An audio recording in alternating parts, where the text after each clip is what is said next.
से बने हैं, आपकी शक्ति जो है अनादि है, आप अनंत हैं। आप अपने भक्तों के जो है भक्तों का कल्याण करते हैं, भक्तों की इच्छा को पूर्ण करते हैं। मैं आपको प्रणाम करता हूँ। भगवान ने नारद जी से कहा, नारद जी वैकुंठ में आप इसलिए आए हैं और संतों का दर्शन बड़ा दुर्लभ है और आपने बड़ी कृपा की। नारद जी ने कहा, प्रभु मैं मृत्युलोक में घूम रहा था, वहाँ मैंने देखा कि जितने भी प्राणी हैं सब अनेक प्रकार के कष्टों से पीड़ित हैं। हे प्रभु आप ऐसा कोई उपाय बताइए जिससे आपसे दूर हो। भगवान ने कहा, नारद जी आपके जो है स्नेह से एक अत्यंत छोटा सा उपाय बताता हूँ, इसको करने से मनुष्य जो है कलयुग में मुक्ति को पाएंगे, उनकी सभी समस्याओं का समाधान होगा। तो भगवान ने कहा, नारद जी कलयुग में एक व्रत है सत्यनारायण भगवान का जो अत्यंत दुर्लभ है, इसको करने से मनुष्य जो है अपने जो है मन की सारी इच्छाओं को पूर्ण कर लेता है। तो नारद जी ने कहा, प्रभु उस व्रत का क्या विधान है, कब करना चाहिए, किस समय करना चाहिए, ये सब बात बताइए। भगवान कहते हैं, नारद जी वह व्रत जो है भगवान का जो है सायंकाल के समय करना चाहिए। उसमें सपाद जो है प्रसाद की व्यवस्था हो, उन्हें सवा से सवा मन जो भी हो उन्हें सपाद हो, उसमें जो है केले का फल हो, शक्कर हो, घी हो, गेहूं का आटा हो, चीनी हो, शर्करा हो, इन सबको मिला करके सपाद भगवान को जो है नैवेद्य अर्पण करे। और भगवान का सत्यनारायण का पूजन सायंकाल के समय अपने बंधु बांधवों के साथ करना चाहिए। इस प्रकार का आचरण करने से मनुष्य की सारी इच्छा पूर्ण होती है। विशेष करके कलयुग में यही एक अत्यंत छोटा सा उपाय है। पुरानी रेवा खंडे सत्यनारायण कथायाम प्रथम अध्याय पुण्यानंद कंद भगवान की जय। पंडित जी का बताओ।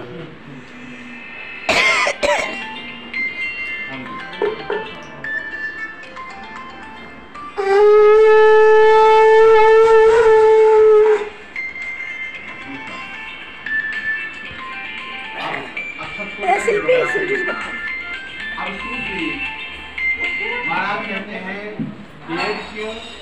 अब जो है दूसरे अध्याय की कथा सुनो। कहते हैं कि काशी में शतानंद नाम के एक ब्राह्मण निवास करते थे। बड़े ही दरिद्र थे, भूख प्यास से पीड़ित होकर के भिक्षा के लिए घूमा करते थे। दरिद्र वह है तो प्रतिदिन भिक्षा मांगता है, और अगर कोई आदमी किसी से कुछ नहीं मांगता तो दरिद्र नहीं कहलाएगा। गरीब भले हो लेकिन अगर वो मांगता नहीं है, अपने घर में रहता है तो दरिद्र नहीं है। दरिद्र वही कहलाएगा जो किसी से मांगता है प्रतिदिन। तो दरिद्र के प्रतिदिन भिक्षा मांगते थे। इस प्रकार उनको दुखी देख करके ब्राह्मण के प्रति प्रेम रखने वाले भगवान को बड़ी जो है उनको बड़ा कष्ट हुआ, पीड़ा हुई। और भगवान ने पूरे ब्राह्मण का रूप बना करके उनसे पूछा मार्ग में, यह ब्राह्मण देवता आप प्रतिदिन जो है पीड़ित होकर के जो है आप क्यों घूमते हो, क्या मैं जानना चाहता हूँ। तो ब्राह्मण देवता ने कहा, हे भगवान मैं ब्राह्मण हूँ, घर में कुछ नहीं जो है मांगता फिरता हूँ। यदि आप इसका कोई उपाय जानते हो तो बताइए जिससे मेरी दरिद्रता दूर हो सके। भगवान ने कहा, सत्यनारायण भगवान का व्रत और पूजन कीजिए, आपकी दरिद्रता जो है आपका कष्ट निश्चित ही दूर होगा। व्रत का सारा उपाय बता करके भगवान अंतर ध्यान हो गए।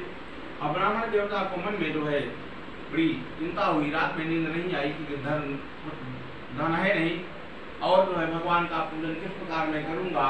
इस प्रकार रात में जो है बड़े ही दुखी थे। अंत में प्रातः काल से पहले उठ करके उन्होंने अपने मन में संकल्प लिया कि आज के दिन जो कुछ भी भिक्षा मिलेगी उसी से भगवान का उत्तम करूंगा। इस प्रकार मन में अच्छा संकल्प लिया, सत्य संकल्प लिया और भगवान की उनके ऊपर कृपा हुई। उस दिन उनको भिक्षा में बहुत सारा धन मिल गया और बड़े प्रसन्न होकर के घर आए। और जो है कुछ धन से उन्होंने भगवान का व्रत और पूजन किया। केले का फल, शक्कर, घी, दूध, गेहूं का आटा, सारा सामान एकत्र किया और ब्राह्मण को बुला करके विधि पूर्वक जो है भगवान सत्यनारायण का पूजन किया प्रातः सायंकाल के समय में। और उस पूजन के प्रभाव से वे जो ब्राह्मण जो है उनका सारा विष जो है दूर हो गया और धीरे धीरे और प्रत्येक महीने जो है पूर्णिमा के दिन जो है भगवान का व्रत करने लगे। इस प्रकार भगवान का व्रत करके जो है उनके सारे पापों का प्रक्षालन हो गया और अंत में जो है वे सत्य को प्राप्त हुए। तो सूत जी ऋषियों ने कहा, हे महाराज उन ब्राह्मण के बाद जो है इस कथा को असली ये जो है भगवान सत्यनारायण का जो पूजन है किसने किया है? 55 जी कहते हैं ऋषियों एक बार वही सतानंद नाम के ब्राह्मण भगवान का व्रत कर रहे थे। उसी समय एक लकड़ी बेचने वाला कांच आया, लकड़ियों के को जो है बाहर रख करके ब्राह्मण के घर में गया, भूख प्यास से श्रमिक था, पीड़ित था, और ब्राह्मण को व्रत करते हुए देख करके पूछा, ये महाराज क्या आप क्या कर रहे हैं? ब्राह्मण देवता ने कहा, मैं भगवान विष्णु का पूजन कर रहा हूँ, मेरा जो ऐश्वर्य देख रहे हो, धन संपत्ति देख रहे हो, तो भगवान की कृपा का फल है। में पड़ गया और जो है ब्राह्मण ने कहा है, महाराज मुझे भी व्रत का सारा विधान बताइए, मैं भी व्रत करूंगा। निकाल लो तो बहुत खराब है, खराब और अपने घर गया, लेकिन अभी चिंता में निमग्न हुआ कि घर में कुछ नहीं है, भगवान का व्रत कैसे करूंगा। अंत में प्रातः काल उठ करके उसने संकल्प किया कि आज के दिन लकड़ियों के बेचने से जो धन मिलेगा उसी से भगवान का व्रत करूंगा। उस दिन उसके ऊपर भी भगवान की कृपा हुई, उसका संकल्प जो है सही था, सत्संकल्प था, और भगवान ने उसको पूर्ण किया। उस दिन उसको लकड़ियों का 2 गुना दाम मिला, और उसे धन से उसने जो है भगवान के पूजन का सामान एकत्र किया और फिर पूर्वक भगवान का पूजन किया। के प्रभाव से लकड़हारा मोक्ष को प्राप्त हुआ। इससे सुंदर प्राणी रेवा खंडे सत्यनारायण की कथायाम द्वितीय अध्याय बोले आनंद कंद भगवान की जय महाराज की जय। केला वो पहले वहाँ चढ़ाया, हाँ लड्डू चढ़ा तो केला चढ़ा, एक और कथा सुनिए। एक संतरा चढ़ा। काशी में उल्का मुख नाम के एक राजा थे, वे जो है सही से निकालना केला, धार्मिक राजा थे। उनकी जो पत्नी थी वो बड़ी पिता थी और बड़ी सुंदर थी। एक बार राजा और रानी दोनों भक्तशिला नदी के तट पर भगवान का व्रत कर रहे थे।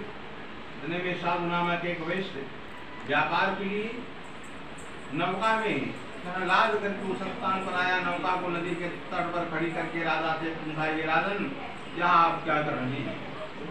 राजा ने कहा, हे साधु मैं भगवान सत्यनारायण का व्रत कर रहा हूँ। इस व्रत का मतलब है, पूजन का मतलब है, मेरे पास धन संपत्ति राज सब है, लेकिन कोई संतान नहीं है, तो संतान पाने की कामना से भगवान का व्रत कर रहा हूँ। राजा से साधु ने कहा, राजन मेरी भी कोई संतान नहीं है और मैं भी व्रत करूंगा, आप बता दीजिए। राजा ने व्रत का सारा विधान बता दिया। साधु व्यापार से मुक्त होकर के अपने पत्नी के पास आया और जो है उस संतानदायक के विधान को कहा। उसकी पत्नी ने कहा, सेठ जी कल प्रातः काल व्रत किया जाए। साधु ने कहा, जब संतान होगी तो भगवान का व्रत करूंगा। इस प्रकार जो है दोनों जो है आपस में प्रतिज्ञा कर लिया, संकल्प कर लिया कि संतान के बाद भगवान का व्रत करूंगा। जिस दिन उन लोगों ने संकल्प किया उसके 10वें महीने में उनके घर में एक जो है कन्या पैदा हुई और कन्या अपने पक्ष में चंद्रमा की भांति बढ़ती गई। एक एक कला बढ़ने के कारण उसका नाम उन लोगों ने कलावती रखा। लीलावती ने अपने पुत्र से कहा, हे नाथ बेटी पैदा हुई लेकिन आपने उसका व्रत नहीं किया। साधु ने कहा, उसके बड़ी शक्ति में बड़ा धनखर्च हो गया है, विवाह के समय में व्रत करूंगा। इस प्रकार जो है फिर वह जो है व्रत नहीं किया और फिर उसको प्राण गया। प्रकार कई बार भगवान का व्रत डाला और इस प्रकार जो है उसको जो है प्रायश्चित लगता गया।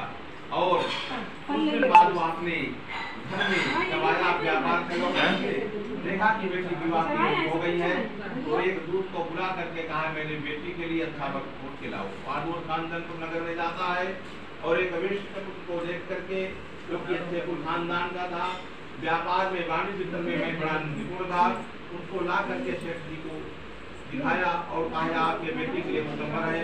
सेठ जी ने उसके साथ अपने बेटी का विवाह कर दिया, लेकिन भगवान का व्रत करना भूल गया। कुछ दिन बाद वो अपने दामाद को लेकर इधर भगवान ने उसको साफ दे दिया कि तुमको महान कष्ट की प्राप्ति होगी। एक दिन जो है उस साप को पूर्ण करने के लिए भगवान ने एक लीला रची। एक तो राजा का धन चुरा करके वहां से भगा और जहाँ ये दोनों साधु वैश्य थे वहां तक उनका पीछे राजा